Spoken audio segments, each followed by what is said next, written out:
হঠাৎ বন্যা পরিস্থিতি তীব্র আকার ধারণ করেছে বাংলাদেশের ফেনী, নোয়াখালী ও কুমিল্লা অঞ্চলে। সবচেয়ে ভয়াবহ অবস্থা দাঁড়িয়েছে ফেনীর ফুলগাজী, পরশুরাম ও ছাগলনাইয়া উপজেলায়।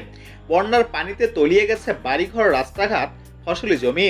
এখনো হাজারো মানুষ পানিবন্দী অবস্থায় রয়েছে এসব জায়গায়। এমন পরিস্থিতিতে এসব এলাকা পুরোপুরি বিদ্যুৎহীন হয়ে পড়েছে।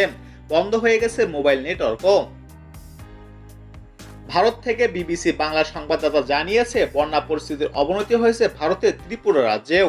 বন্যায় সেখানে এখন পর্যন্ত 7 জনের মৃত্যুর খবর নিশ্চিত করেছে সেখানকার বিপদস্ত মোকাবেলা দপ্তর।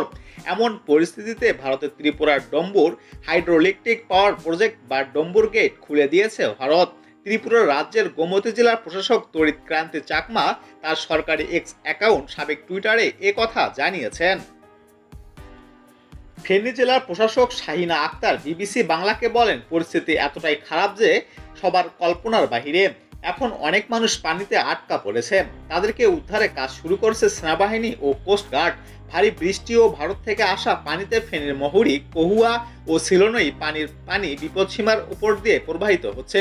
বাংলাদেশ বন্যা পূর্বাভাস ও সতর্কীকরণ কেন্দ্রের নির্বাহী প্রকৌশলী সর্দার উদয় রায়হান বিবিসিকে বাংলাকে বলেন, খোয়াই, ধলাই, মহুরী, হালদা ও কুশিয়ারি নদীর পানি সমতল বৃদ্ধি পাচ্ছে।